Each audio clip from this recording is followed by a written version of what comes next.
우리는 이제 주기도문, 예수님께서 가르치신 기도문 중에 6개의 강구가 있습니다. 그 중에 오늘은 5번째로 우리가 우리에게 죄 지은 자를 사하여 준 것 같이 우리 죄를 사하여 주시옵고 라는 말씀을 함께 묵상하고자 합니다. 사실 이 말씀은 많은 사람들에게 오해를 받는 말씀 중에 하나입니다. 언뜻 들으면요, 하나님께 용서를 받으려면 내가 용서해야 된다. 다시 말하면 하나님께 용서를 받기 위한 조건을 가르쳐주는 말씀같이 느껴집니다. 그런데 문제는 우리가 하나님께 용서를 받기 위해서 사람을 용서하는 것을 가지고 나가야 한다면 누가 우리가 하나님께 지은 죄만큼 우리에게 죄 지은 사람을 용서할 수 있겠습니까? 이거 도저히 불가능한 일입니다. 그래서 많은 사람들에게 이 말씀은 절망감을 주는 말씀같이 느껴지곤 했습니다. 또 이 말씀은 우리에게 큰 짐을 지워지는 것 같습니다. 하나님, 우리 죄를 사하여 주옵소서 라고 끝나면 좋은데 우리가 우리에게 죄 지은 자를 사하여 준 것 같이 라는 말을 덧붙임을 통해서 큰 율법의 짐 같은 짐을 우리에게 주는 것 같은 느낌을 받습니다. 그래서 아우구스티누스는 이 기도를 끔찍한 기도, 예수님이 가르쳐 주신 끔찍한 기도라 이렇게 부르기도 했습니다. 그런데 사실 예수님의 이 기도는요, 우리를 절망스럽게 만들려고 하는 기도는 아닙니다. 오히려 이 땅을 살면서 우리가 천국을 경험할 수 있도록 축복으로 주신 말씀이에요. 그 이유를 우리는 두 가지에서 찾을 수 있는데, 첫째는 문맥에서 찾을 수 있습니다. 지금 이 우리의 죄를 사하여 주십시오 라고 하는 기도는요, 주기도문 가운데 있어요. 주기도문은 전체가 6가지 강구로 되어 있습니다. 그 중에 앞에 3가지는요 하나님을 향한 기도예요. 그런데 하나님을 향한 기도의 처음 3개의 내용은 어떤 것이냐? 하나님께서 영광을 받으시고 하나님의 나라가 임하시고 하나님 뜻이 이루어 주십시오.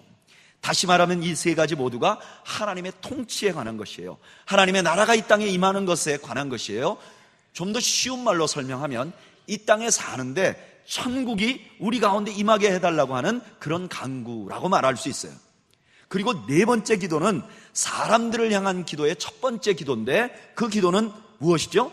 일용할 양식을 주시옵소서.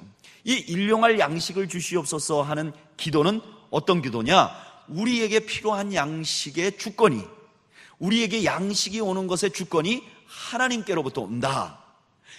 그것을 인정해야 이 땅에서 천국을 누릴 수 있다 하는 것을 가르쳐주는 말씀이에요. 그 다음에 우리가 우리의 죄를 용서한 것 같이 우리의 죄를 용서해달라고 하는 기도가 나오는 것이죠. 그러니까 이 기도도 당연히 우리가 이 땅을 살면서 하나님의 나라, 천국을 경험할 수 있는 조건을 가르쳐주는 말씀일 것이에요. 뿐만 아니라 이 말씀의 내용을 자세히 살펴보면 이 말씀은요, 우리를 절망케 하려는 것이 아니라 예수님께서 우리가 죄된 이 세상에 살면서 천국을 경험하도록 하는 중요한 진리를 우리에게 알려주고 있다는 사실을 알게 됩니다. 그래서 오늘은 도대체 이 기도에서 이 땅을 살면서 우리가 천국을 누리려면 어떻게 해야 되는가, 주님이 기억하시기를 원하시는 것은 무엇인가 하는 것을 함께 살펴보면서 은혜를 나누려고 합니다. 저를 따라 하시죠. 첫째, 우리가 이미 죄를 용서받았다는 것을 알려주시는 것입니다. 이 기도는 어떤 기도냐? 우리가 이미 죄를 용서받았다는 것을 알려주시는 기도라는 거예요. 오늘 주님께서 제자들에게 이렇게 말해요. 죄 용서를 하나님 앞에 구하라. 이거 어떻게 보면 그냥 단순한 이야기 같잖아요. 죄를 지었으니까 죄 용서를 구하는 거 당연하죠. 이렇게 우리가 이 기도를 단면적으로만 보면 쉬운 기도인데, 만약에 우리가 죄가 무엇인지를 안다면 이 기도는 그렇게 쉽게 가르칠 수 있는 기도가 아니라는 사실을 알게 됩니다. 여러분, 죄가 인간에게 들어오면 어떤 영향력을 끼치나 가장 잘 보여준 말씀 중에 하나가 에베소서 2장 1절부터 3절까지입니다. 우리 한번 읽어볼까요? 에베소서 2장 1절에서 3절까지. 먼저 1절을 읽어보겠습니다. 시작. 그는 허물과 죄로 죽었던 너희를 살리셨도다. 아멘. 죄는 우리를 어떻게 한다 그러죠? 죽인다, 이렇게 말합니다. 죽었다. 죄로 인해서 죽었다. 2절 3절 한번 읽어보죠. 시작. 그때 너희는 그 가운데서 행하여 이 세상 풍조를 따르고 공중의 권세 잡은 자를 따랐으니 곧 지금 불순종의 아들들 가운데서 역사하는 영이라. 전에는 우리도 다 그 가운데서 우리의 욕심을 따라 지내며 육체와 마음에 원하는 것을 하여 다른 이들과 같이 본질상 진노의 자녀였더니 아멘. 죄를 지으면 우리를 하나님의 진노 아래 있게 만든단 말이에요. 죄는 우리를 하나님의 진노 아래 가게 만든단 말이에요. 여러분, 진노 받은 자가 하나님 앞에 나아갈 수 있을까요? 하나님의 진노가 부글부글 끓는데 거기에 누가 나갈 수 있을까요? 나갈 수 없어요. 그러니까 하나님 앞에 나아가는 길이 단절된 거예요. 에베소서 2장 16절은 이것을 다른 말로 이렇게 표현합니다. 우리가 하나님과 원수되었다. 하나님과 우리가 원수지간이 되었다는 거예요. 그런데 오늘 본문에서 예수님께서 죄 용서를 구하라고 말씀하세요. 이 말은 이제 우리가 하나님께 나아갈 길이 열렸다는 거예요. 죄 용서받을 길이 열렸다는 거예요. 히브리서 기자는 예수님께서 어떻게 제자들에게 이런 기도를 가르칠 수 있었는지를 알려줍니다. 우리 히브리서 10장 19절에서 20절까지를 한번 읽어볼까요? 다 같이 읽어보겠습니다. 시작. 그러므로 형제들아, 우리가 예수의 피를 힘입어 성소에 들어갈 담력을 얻었나니 그 길은 우리를 위하여 휘장 가운데로 열어놓으신 새로운 살 길이요 휘장은 곧 그의 육체니라. 아멘. 어떻게 해서 하나님 앞에 우리가 나아갈 길을 얻게 되었다고요? 예수 그리스도의 뭐 때문에요? 피 때문에. 아니, 예수님의 피가 도대체 무엇이길래 진노하시는 하나님 앞에 우리가 나아갈 수 있도록 만들었는가? 그 대답을 마태복음 26장 28절이 말씀하고 있습니다. 한번 읽어볼까요? 시작. 이것은 죄 사함을 얻게 하려고 많은 사람을 위하여 흘리는 바 나의 피 곧 언약의 피니라. 아멘. 이 피가 죄를 용서해 주었기 때문에, 죄를 덮어 주었기 때문에, 죄를 사함받도록 해 주었기 때문에 우리가 주님 앞에, 하나님 앞에 담대히 나아갈 수 있도록 되었다는 거예요.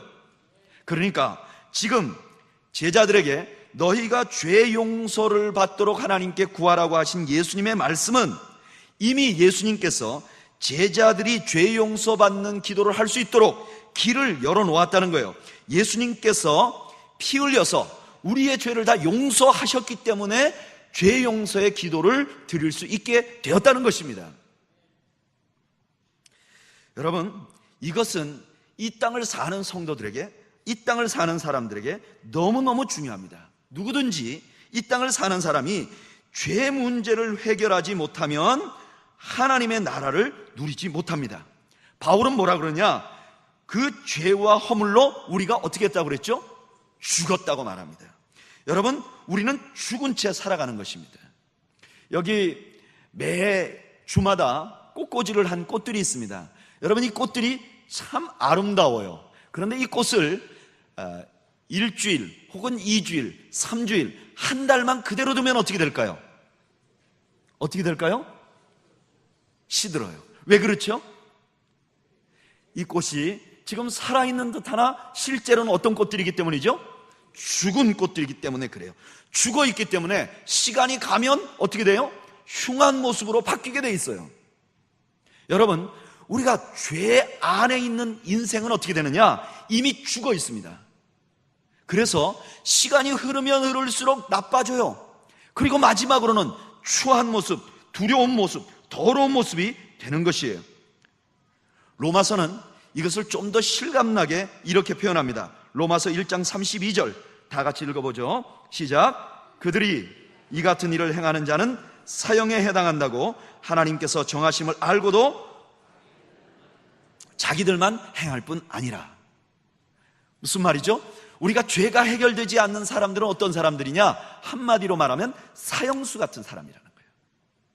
여러분, 죄가 해결되지 않으면 이미 죽은 자들과 같기 때문에 시간이 가면 갈수록 나빠지고 결국은 지옥으로 가고 가장 두려운 곳으로 떨어지게 되어 있고, 뿐만 아니라 이 죄가 해결되지 않으면 우리는 사형수와 같은 삶을 살게 된다는 거예요. 사형수와 같은 삶을 살면 어떻게 되는가? 내 인생에 아무리 좋은 일이 있어도 그것이 진정으로 나에게 복이 되지 못하게 되는 삶을 산다는 것입니다. 사형수는요, 오히려 잘 해주면 두렵습니다. 간수님이 오셔서 오늘 너 좀 넓은 방으로 모셔줄게, 넓은 방으로 방을 바꿔줄게. 그러면 사형수는 두렵습니다. 나 이러다가 이제 사형 날짜가 가까워진 거 아닌가? 또 어느 날 좋은 음식을 주면 내가 이거 먹고 내일 이제 사형당하는 거 아닌가? 또 친절하게 말하면 저 간수가 이제 내가 죽을 날이 돼서 친절하게 말하는 거 아닌가? 모든 조건이 그를 행복하게 해줄 수 없는 것입니다. 그런 인생을 사는 우리들에게 우리 주님께서는 십자가의 피를 흘리심으로 그 죄를 다 해결해 주신 것입니다. 여러분 믿으십니까? 우리 주님께서 피 흘리심으로 우리 죄와 허물을 덮어주셨고 기억조차 하지 아니하시고 완전히 말끔하게 깨끗하게 만들어 주신 것입니다. 시편 기자는 이런 사람들에 대해서 이렇게 표현합니다. 시편 32편 1절 우리 한번 읽어볼까요? 읽어보죠. 시작. 허물의 사함을 받고 자신의 죄가 가려진 자는 복이 있도다. 아멘. 이 땅에서 누가 복된 사람이냐? 이빨이 튼튼한 사람도 아니고 자식이 잘된 사람도 아니고 돈이 많은 사람도 아니고 누가 복된 사람이냐? 죄를 사함받은 사람인 줄로 믿습니다. 죄가 사함받지 않으면, 죄를 사함받지 못하면 우리가 불행한 삶을 살고 절망적인 삶을 살고 살았으나 죽은 삶을 살고 사형수 같은 삶을 살기 때문에 죄가 해결된 사람이 진정한 의미로 복된 사람이라는 거예요. 여러분, 그렇게 보니까 예수님께서 산상수훈을 말씀하시면서 제일 먼저 팔복의 말씀을 선포하셨는데 그 말씀이 왜 그런지 이해가 되는 거예요. 예수님 앞에 나온 가난한 사람들에게 이렇게 말합니다. 복되도다 너희여, 너희가 비록 가난하지만. 왜 그렇죠? 그들이 죄 사함을 받았기 때문입니다. 그 중에 의를 위하여 핍박받는 사람들이 왔어요. 핍박받지만 너희들은 복되도다. 왜냐하면은, 왜 그렇죠? 그들의 죄가 사함받았기 때문입니다. 여러분, 그렇게 본다면 저와 여러분들은 이 땅에서 진정으로 복된 사람들임을 여러분 믿으시기를 바랍니다. 세상에 어떤 사람들보다 우리는 죄가 용서되었기 때문에 하나님께서 주시는 기쁨과 은혜를 누릴 수 있는 준비가 되어 있는 사람들임을 여러분 믿으시기를 바랍니다. 이렇게 죄가 용서된 사람들의 삶을 예수님은 이렇게 표현하셨습니다. 요한복음 5장 24절 우리 한번 읽어볼까요? 읽어보죠. 시작. 내가 진실로 진실로 너희에게 이르노니 내 말을 듣고 또 나 보내신 이를 믿는 자는 영생을 얻었고 심판에 이르지 아니하나니 사망에서 생명으로 옮겼느니라. 아멘. 할렐루야. 여러분, 예수 그리스도를 믿고 죄 사함을 받으면 사망에서 어떻게 해요? 생명으로 옮긴 삶을 산다는 거예요. 겉보기에는 초라해 보이고 겉보기에는 죽은 것 같으나 그러나 우리 안에 생명이 있는 그런 삶을 살게 된다는 것입니다. 여러분, 생명이 있는 자들은 소망을 가질 수 있습니다. 비록 지금 현재의 모습은 초라하지만 그러나 우리는 어떠한 상황 속에서도 소망을 가질 수 있는 것이에요. 요즘 겨울이잖아요. 겨울 아닌가요? 길을 가해보면 가로수들이 있어요. 소나무 같은 가로수는 없잖아요. 대부분의 가로수들이 낙엽송이. 가만히 보면요, 나무들이 겨울에 보면 꼭 콘크리트 같아요. 여러분, 겨울 가로수들 만져보셨어요? 얼마나 차가운지 몰라요. 나뭇잎도 하나도 남지 않았어요. 그냥 콘크리트 세워놓은 것 같은 모습이에요. 그런데요, 그 안에 생명이 있으니까 봄이 오면 어떻게 되죠? 그래요. 봄이 오면 거기서 싹이 나오게 돼 있어요. 여러분, 생명을 소유한 사람들은 바로 그런 사람들이에요. 지금 현재 내 모습에는 절망 같아 보이지만 내 인생 살아가는 끝까지 절망 같은 삶을 살더라도 우리에겐 생명이 있기 때문에 소망이 있는 줄로 믿습니다.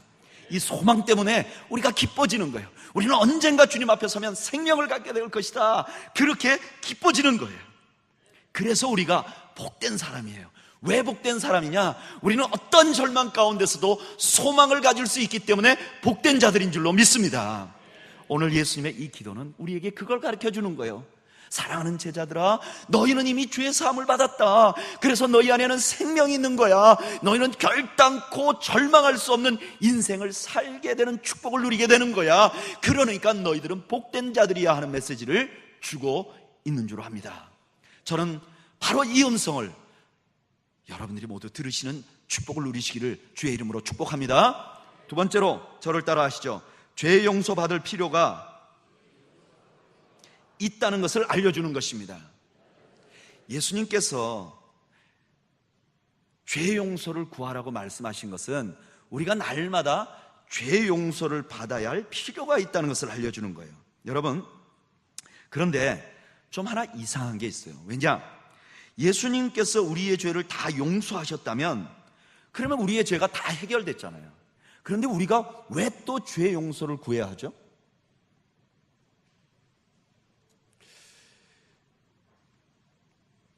일단요, 우리가 죄에 대해서는 자유해졌지만 그 죄의 종들, 사단들, 마귀들은 우리를 끊임없이 유혹합니다.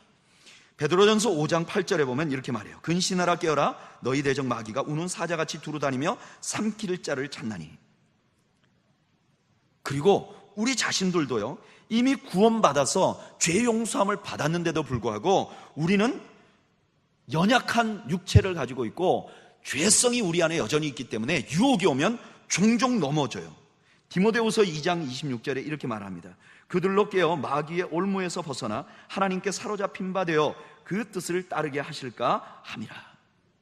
마귀에게 올무에 걸리는 사람들이 있다는 것이에요. 여러분, 이건 이론이고 실제로 보면 더 피부에 와닿습니다. 여러분, 예수 믿고 나서 죄 한 번도 안 지으신 분 계십니까? 혹시 계시면 바로 정신병원에 입원시키셔야 됩니다. 여러분, 우리가 죄를 안 지을 수가 없잖아요. 심지어는 오늘 저녁에 말씀의 은혜를 받고 내일 아침에 사이에도 수도 없이 많은 죄를 짓는 것이 우리들의 모습이란 말이에요. 그러면 죄를 지으면 우리가 어떻게 되는가? 다시 진노의 자식으로, 버림받는 자식으로, 죽음으로 돌아가는가? 요한복음 10장 28절은 그렇지 않다고 말합니다. 우리 요한복음 10장 28절 다 같이 한번 읽어볼까요? 시작. 내가 그들에게 영생을 주노니 영원히 멸망하지 아니할 것이요 또 그들을 내 손에서 빼앗을 자가 없느니라. 아멘. 한번 구원받으면 예수님 손에서 빼앗을 자가 없다는 거예요. 그러면 죄 용서받은 사람이 죄를 지으면 어떻게 되는가? 요한 1서 1장 6절에서 10절까지가 그 대답을 해줍니다. 요한 1서 1장 6절 말씀을 한번 읽어보죠. 시작. 만일 우리가 하나님과 사귐이 있다 하고 어둠에 행하면 거짓말을 하고 진리를 행하지 아니함이거니와. 이건 무슨 말이냐? 우리가 하나님과 사귐이 있다고 말하면서 계속해서 어둠, 나쁜 죄를 지으면 그건 거짓말이라는 거예요. 죄를 지으면서 하나님과 교제할 수 없다는 거예요. 우리가 죄를 지으면 어떻게 되느냐? 하나님과의 사귐이 없어지는 거예요. 그러면 어떻게 되는가? 7절 한번 읽어볼까요? 시작. 그가 빛 가운데 계신 것 같이 우리도 빛 가운데 행하면 우리가 서로 사귐이 있고 그 아들 예수의 피가 우리를 모든 죄에서 깨끗하게 하실 것이요. 우리가 하나님과 계속 교제하려면 우리가 빛 가운데서 행해야 사귐이 있다는 거예요. 그런데 문제는 우리가 죄를 짓잖아요. 그러면 어떻게 해야 되는가? 8절 9절이 대답을 해줍니다. 함께 읽죠. 시작. 만일 우리가 죄 없다고 말하면 스스로 속이고 또 진리가 우리 속에 있지 아니할 것이요 만일 우리가 우리 죄를 자백하면 그는 미쁘시고 의로우사 우리 죄를 사하시며 우리를 모든 불의에서 어떻게 해요? 깨끗하게 하실 것이요. 아멘. 우리가 죄를 용서해달라고 구하면 하나님이 우리를 용서하셔서 마치 죄가 없을 때 깨끗한 것 같은 상태로 우리를 만들어주기 때문에 우리가 죄 용서받으면 어떻게 해요? 하나님과의 교제를 계속해서 할 수 있다는 거예요. 여러분, 만약에 우리가 이 땅에서 하나님과의 교제가 단절되면요, 이 땅에서 절대로 우리가 천국을 경험할 수 없어요. 천국은 뭐라 그랬죠? 하나님의 다스리심을 경험하는 거예요. 그런데 하나님과의 교제가 단절되면 천국은 우리가 경험할 수 없는 거예요. 우리가 살았으나 죽은 것 같은 삶을 살 수밖에 없어요. 그래서 우리는 지속적으로 주님 앞에 죄를 고백하고 용서를 받아야 해요. 여러분 믿으십니까? 우리는 지속적으로 죄를 고백하고 용서를 받아야 하는 거예요. 이거를 예수님께서는 이렇게 설명을 하셨습니다. 예수님께서 제자들과 함께 마지막 만찬을 하시면서 제자들의 발을 씻겨주려고 그랬어요. 그랬더니 다른 제자들은 괜찮은데 베드로가 나는 안 씻겠습니다 이렇게 말했어요. 그랬더니 그 베드로에게 예수님께서 뭐라고 말씀하셨는가? 요한복음 13장 8절 우리 한번 읽어볼까요? 읽어보죠. 시작. 베드로가 이르되 내 발을 절대로 씻지 못하시리이다. 예수께서 대답하시되 내가 너를 씻어주지 아니하면 내가 나와 상관이 없느니라. 아멘. 예수님의 발 씻어주는 것이 베드로와 예수님의 관계를 형성한단 말이에요. 그리고 나서 13장 10절에 뭐라고 말씀하셨는가? 우리 한번 읽어보죠. 시작. 예수께서 이르시되 이미 목욕한 자는 발밖에 씻을 필요가 없느니라. 온몸이 깨끗하니라. 너희가 깨끗하나 다는 아니니라 하시니. 아멘. 예수님께서 그들의 발을 씻겨준 이유는 그들이 이미 목욕한 죄사함을 완전히 받았기 때문이에요. 죄사함을 받지 않는 사람의 발은 씻겨줄 필요가 없는 거죠. 그런데 죄사함을 받은 사람의 발을 씻겨주면 그를 통해서 어떻게 된다고요? 주님과 긴밀한 교제를 누리게 된다는 것입니다. 여러분, 이 땅에서 우리가 주님과 긴밀한 교제를 누리려면 우리가 하나님 앞에 죄사함의 기도를 지속적으로 드리고 그리고 죄의 용서함을 날마다 받아야지 우리가 주님과 긴밀한 교제를 나눌 수 있게 된다는 거예요. 여러분 요즘 주님과 가까우세요? 사이가 어떠세요? 더 좋아지려면 어떻게 되느냐? 우리의 죄를 주님 앞에 계속적으로 아뢰야 한다는 거예요. 그리고 주님의 죄 용서하심의 은혜를 누려야 한다는 거예요. 그런데 이 죄 용서의 기쁨, 죄를 용서해달라고 하나님 앞에 구하는 것, 이것이 왜 안 되는가? 왜 안 되냐면요, 우리가 영적으로 작은 죄를 센스할 수 있는 능력을 잊어버렸기 때문에 그래요. 뭐라고요? 작은 죄를 센스할 수 있는 능력을 잊어버렸기 때문이에요. 여러분, 실제로 우리가 하나님 앞에 죄 용서받는 기도를 드리는 회개 기도를 드리면 여러분 기도할 게 많습니까? 기도할 게 많아요? 죄 용서받아야 할 것들이 많으세요? 여러분, 많아야 해요.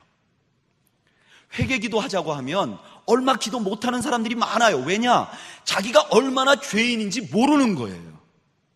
자기가 죄에 대해서 민감하지 않기 때문에 어떤 죄를 자기가 지었는지도 모르고 지나가는 거예요. 그리고 생각하기를 자기는 괜찮다고 생각해요. 자기가 느끼지 못하니까 괜찮다고 생각해요. 그러나 여러분, 이것은 진짜 심각한 것입니다. 구약시대 때 사람들이 걸리는 질병 중에 가장 심각한 질병은 나병이었습니다. 여러분, 나병의 특징은 뭐죠? 고통을 느끼지 못하는 것입니다. 그래서 자기의 손가락이 잘려나가도 모르는 것이에요. 자기의 발가락을 쥐가 갉아먹어도 모르는 것이에요.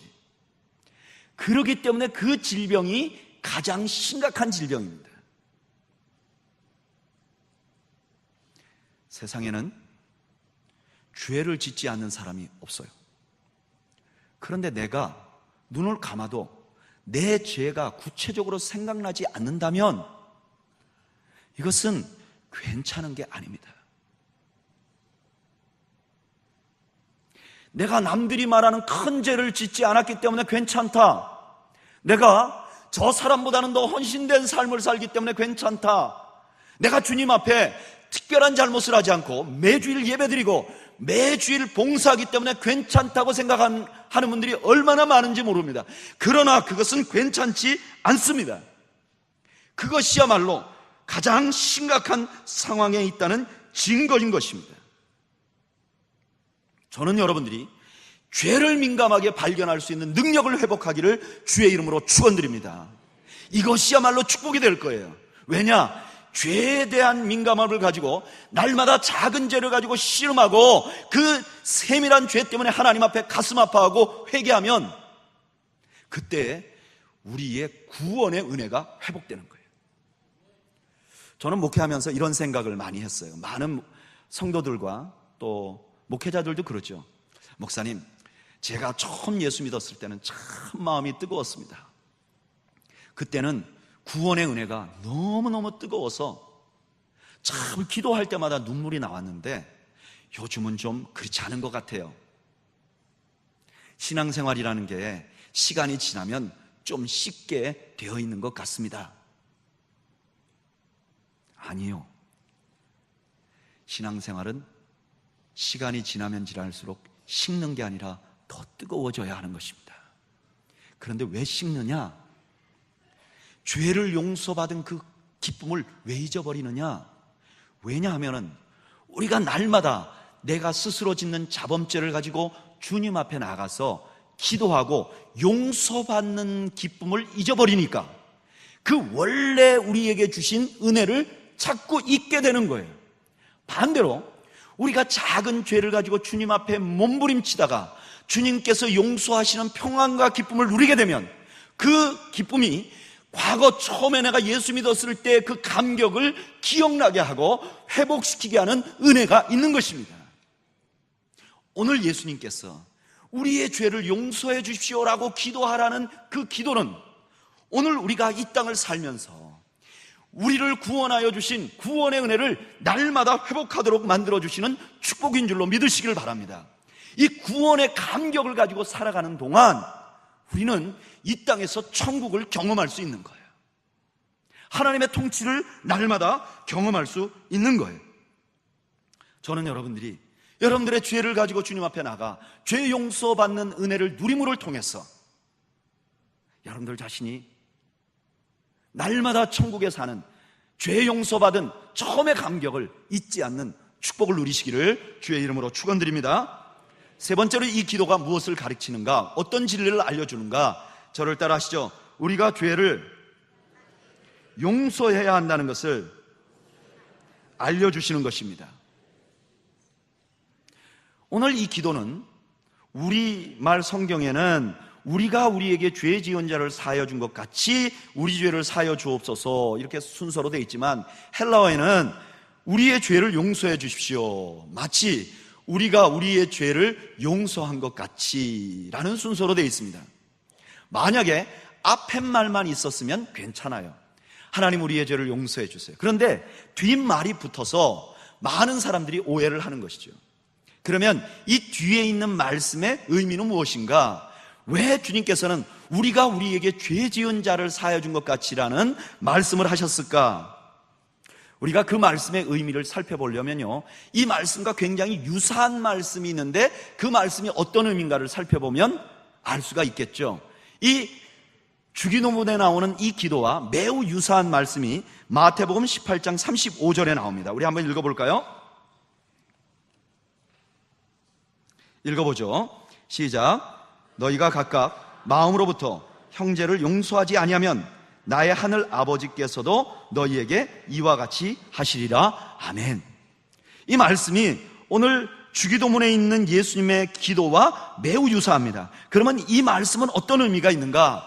이 말씀이 담겨져 있는 단락을 살펴보면 베드로가 예수님에게 이렇게 말합니다. 우리에게 잘못한 사람을 얼만큼 용서할까요? 예수님은 뭐라고 대답하셨죠? 70번씩 7번이라도 하라. 그리고 나서 예수님이 바로 천국은 이라고 말합니다. 다시 말하면 죄 용서하는 것이 천국과 관계가 있다는 거예요. 용서가 천국과 관계가 있다는 거예요. 그리고 나서 예수님께서 이렇게 말씀하세요. 어느 나라에 왕이 있는데 그 왕에게 1만 달란트 빚진 자가 있다는 거예요. 여러분, 1만 달란트는 한 국가의 예산보다도 많은 돈입니다. 이건 한 사람이 도저히 질 수 없는 돈이에요. 그런데 그만큼 빚진 사람이 있다는 거예요.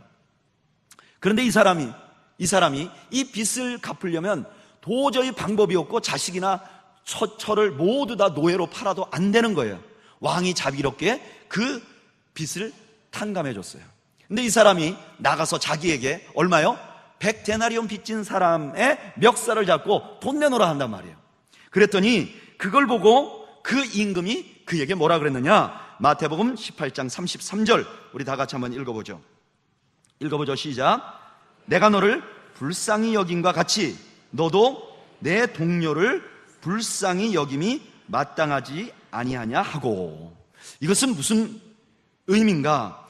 70번씩 7번 용서하는 게 너무너무 어렵잖아요. 어떻게 하면 되는가? 어떻게 하면 돼요? 우리를 용서하신 하나님의 은혜를 생각하면 우리는 당연히 어떻게 해야 된다는 거예요? 용서하게 돼 있다는 거예요.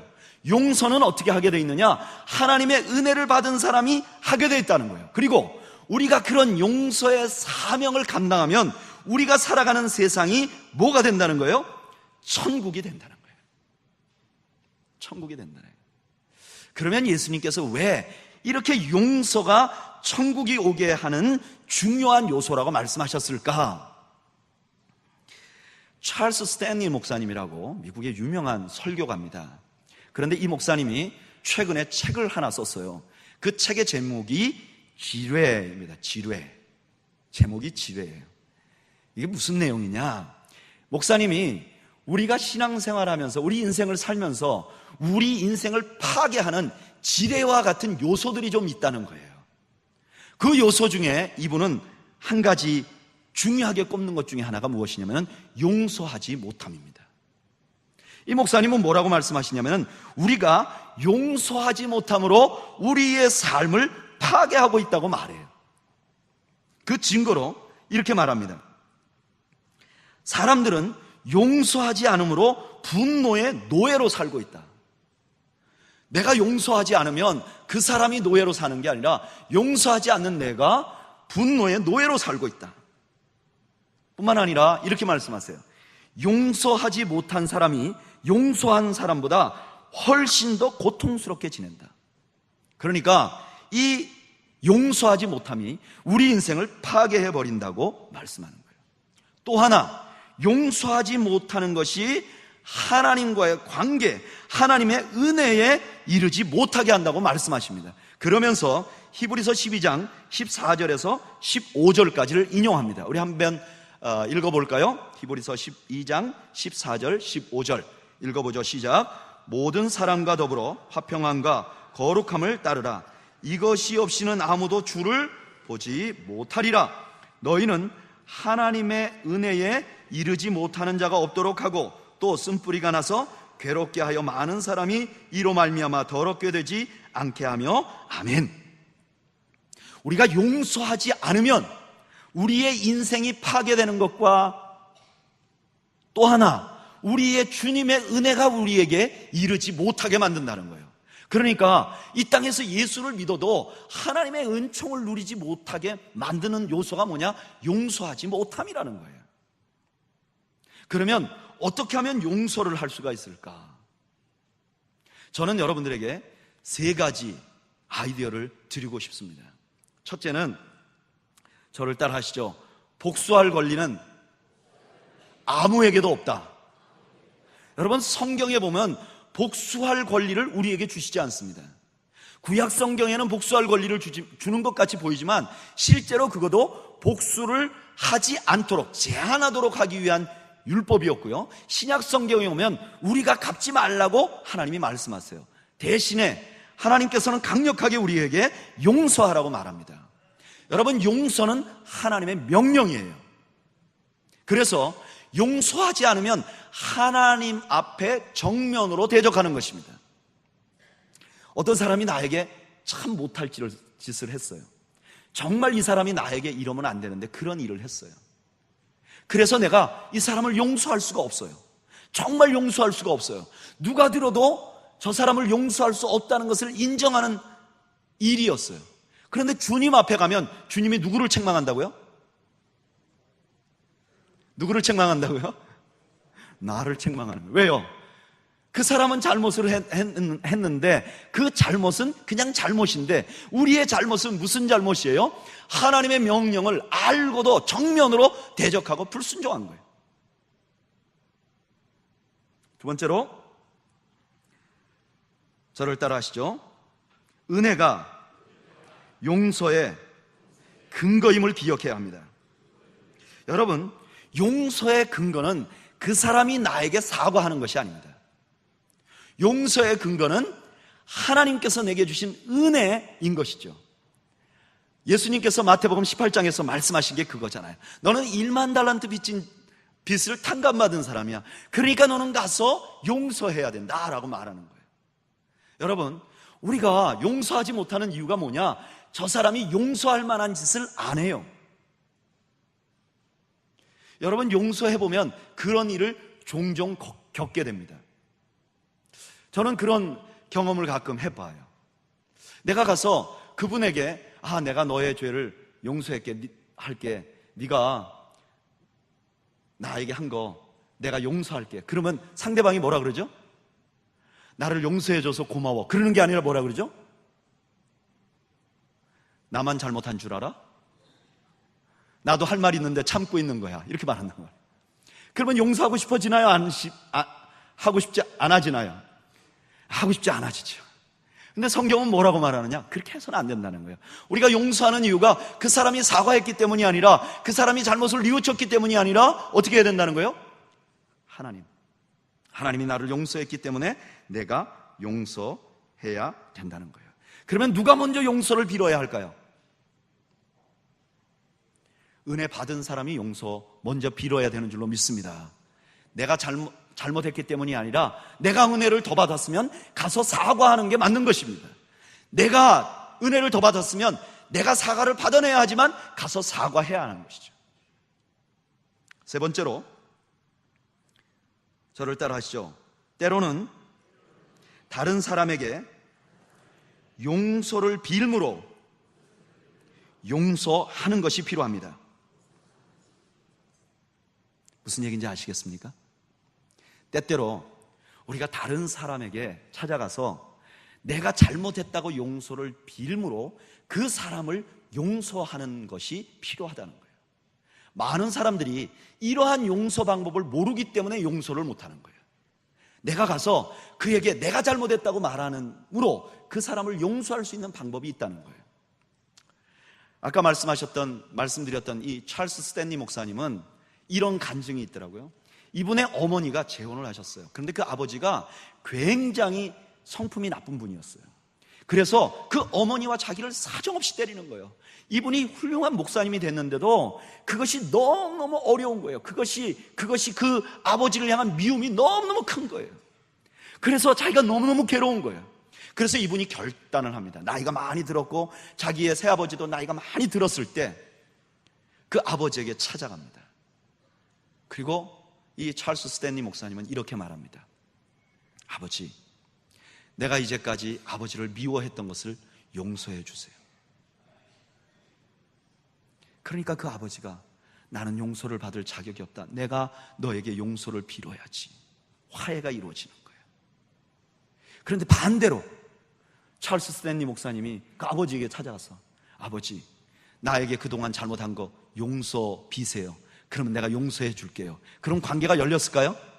그렇지 않습니다. 여러분, 이렇게 용서를 실천하면 어떻게 되는가? 제일 먼저는요, 자기 자신이 복된 느낌을 갖게 됩니다. 찰스 스탠리 목사님은 이렇게 말해요.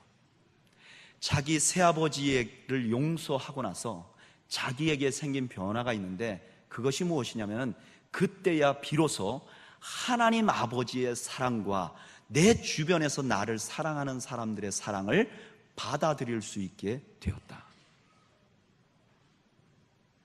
그는 아버지를 용서하지 못함으로 하나님 아버지의 사랑을 늘 한량없이 흘러 넘치는 하나님 아버지의 사랑을 누리지 못했던 거예요.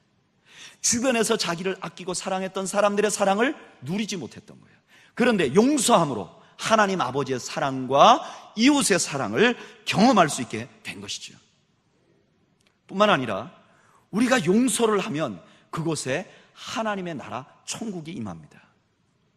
창세기 끝 무렵에 보면 요셉의 형들이 요셉에게 와서 용서를 빕니다. 요셉아, 우리를 용서해 다오.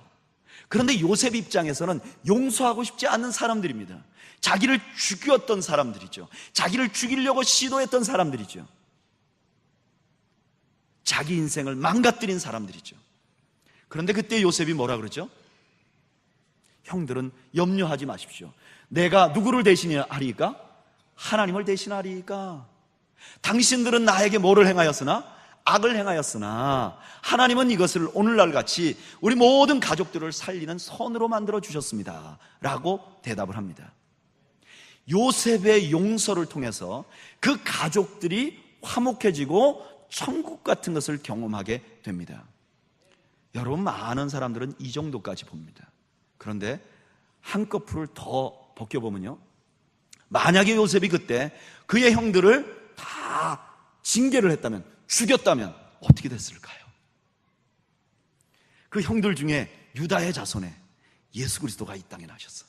이 땅에 진정한 천국을 이루려고 하는 하나님의 놀라운 은혜를 이루지 못하지 않았겠습니까? 천국은 용서를 통해서 온 거예요. 여러분, 예수님께서 십자가에 왜 달리셨죠? 우리의 죄를 용서하시기 위해서. 용서하니까 이 땅에 천국이 온 것입니다. 우리 주님은 우리가 천국에 살기를 원해요.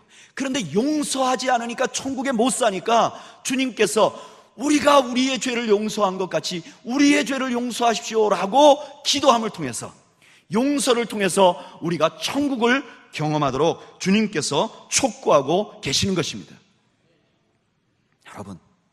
여러분들의 마음을 아프게 하시는 분들, 여러분들 주위에 여러분들의 삶을 오히려 힘들게 만든다 하는 분들을 기억이 나시면 여러분 그들을 용서함으로 여러분들 모두가 천국을 경험하시기를 축복합니다. 저는 목회자로서 비교적 환난을 많이 겪지 않았습니다. 성도들도 참 좋은 성도들을 만났고요, 교회도 분쟁하는 교회에 있은 적이 없습니다. 그래서 비교적 좋은 분들과 사귀어서 저는 특별히 제 인생에 누구를 용서해야 되겠다 하는 그런 분은 별로 없는 것 같아요. 그런데 굳이 그런 경험을 말하라고 하면 이미 제가 우리 교회에서 한번 말씀을 드린 적이 있는데 저에게는 그 교훈이 너무너무 큰 교훈이었어요. 제가 목회하던 교회에 한 성도님이 계셨는데 이분이 교회 건축위원을 맡으셨어요. 그래서 교회 건축을 하다가 그만 이 교회 건축이 좀 매끄럽지 않게 돼서 상처를 입으시고 저희 동네에서, 제가 살던 동네에서 한 2시간쯤 떨어진 동네로 이사를 가셨어요. 그리고 거기서 신앙생활을 한 2년 했습니다. 그리고 나서 이분이 다시 원래 자기가 살던 동네로 이사 오겠다고 연락이 왔어요. 그리고 저한테 이렇게 말했습니다. 목사님, 제가 다시 목사님이 심호하시는 교회 가도 되겠습니까? 그래서 저는 그분이 오도록 그렇게 말씀을 드렸어요. 오셔야죠. 당연히 우리 교회 성도였는데. 그런데 놀랍게도 그분이 다시 오시게 하려니까 그분의 친구들과 교우들이 다 그러면 안 된다는 거예요. 그래서 왜 그러면 안 되는가 이렇게 얘기를 들어보니까 이분이 그동안 한 4-5분의 목사님과 사이가 나빠서 그 목사님들을 아주 힘들게 하고 그 목사님들이 그 교회를 사임하는데 혁혁한 기여라고 하면 모르겠지만 하여튼 공로라고 말하기도 어렵고, 하여튼 그런 이력이 있는 거예요. 뭐 나쁘진 않은데 항상 그렇게 공교롭게도 좋지 않은 목사님을 만났어요. 그렇게 한 3분, 4분. 그리고 지난번에 지금 떠나오는 교회에서도 그 목사님과 사이가 나빠졌다는 거예요. 목사님 틀림없이 오면 목사님도 어려워질 겁니다. 제가 좀 기도를 했습니다. 근데 제가 기도를 하다가 이런 생각이 들었어요. 이분이 우리 교회 출신 성도이신데 만약에 진짜로 누군가를 목사님을 내쫓는다면 내가 감싸야 되지 않겠나, 내가 쫓겨나야 되지 않겠냐, 우리 교회에서 훈련시켜서 다른 목사님을 쫓아내면 이건 참 아니잖아요. 그래서 그냥 우리 교회에 오게 해야 되겠다, 그렇게 결심을 하고 오게 했어요. 어떻게 소문을 들으셨는지 오셔서 6개월 동안 너무너무 잘하시는 거예요. 저한테도 잘하시고 너무너무 잘하시는 거예요. 어느 날 새벽 예배를 갔다 왔는데 저에게 이메일이 하나, 장문의 이메일이 왔어요. 이메일을 열어봤어요. 그분이 보내신 이메일이에요. 내용은 뭐냐, 내가 6개월 동안 다시 교회 와서 당신을 세밀하게 살펴보니까 당신은 사꾼이야.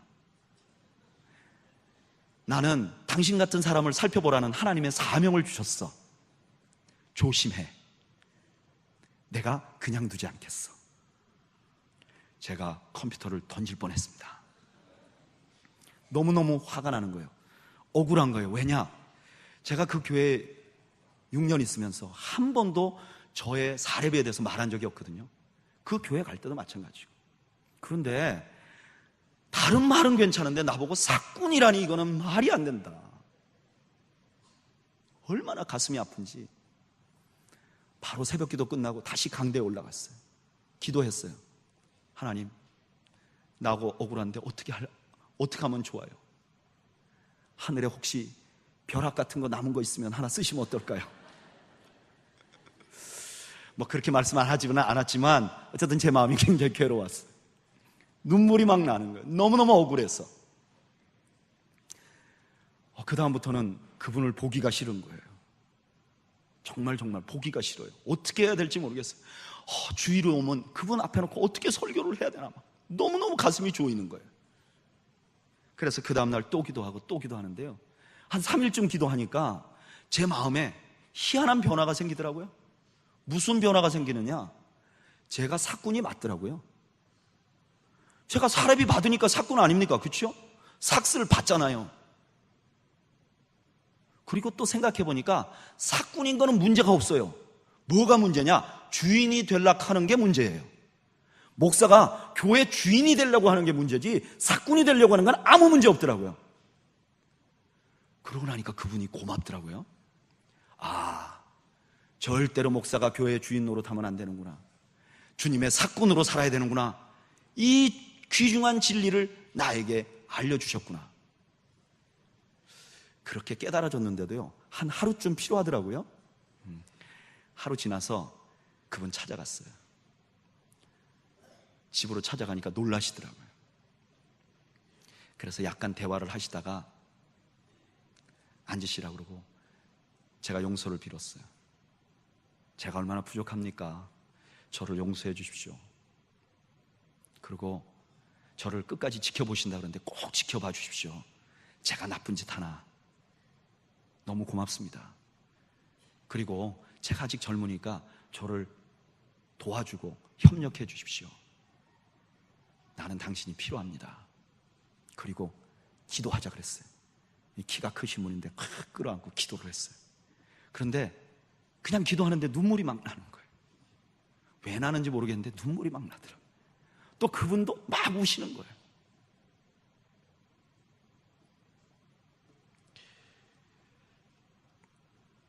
그리고 다시 돌아와서 사역을 했는데요, 주일날 그분이 앞에 있어도 마음이 졸이지 않더라고요. 괜찮더라고요. 그리고 그날부터 하나님께서 십자가의 말씀을 얼마나 많이 풀어줬는지 몰라요. 그렇구나, 이런 거였구나. 제 마음에 그분에 대한 꺼리낌이 하나도 없어요. 진짜 고마워요. 그래서 휴가로 다시 갔을 때 그분 만나서 허그했어요. 세게 안 하고 살살 했어요. 살살 허그했어요. 제가 만약에 그것을 붙들고 있었으면 거기서 목회하는 동안 지옥 같은 목회를 했을 테고, 휴가를 가서 그분을 만나게 되면 얼마나 힘들었겠습니까? 그런데 서로 사랑을 나누고 나니까 그 교회 목회하는 동안도 불편하지 않고, 또 찾아가도 불편하지 않는 관계가 되고 자유한 삶을 살 수 있게 되는 것이죠. 여러분, 여러분들의 삶 속에 걸림돌이 되는 분들이 있습니까? 하나님의 은혜를 생각하고 용서하세요. 그러면 그때부터 여러분들의 인생에 천국이 이루어지게 되는 줄로 믿습니다. 그 사람의 잘못이 아니에요. 그 사람의 문제가 아니에요. 우리가 해야 될 사명을 잊어버린 것이 문제인 것이죠. 저는 여러분들께서 죄 사함의 기도를 드리시면서 우리의 죄가 용서됐음을 기억하고 날마다 주님 앞에 죄 용서받기를 갈망하며 구원의 기쁨이 회복되고 또 이웃을 용서함을 통해서 여러분들이 사는 것이 천국이 되는 은혜가 있기를 주의 이름으로 축복합니다. 기도하겠습니다. 우리 이 시간 잠시 눈을 감고 기도하죠. 여러분들 중에서 내가 누군가를 용서하지 못해서 마음의 짐을 가지고 있는 것들이 있으면 이 시간 주님 앞에 기도하시죠.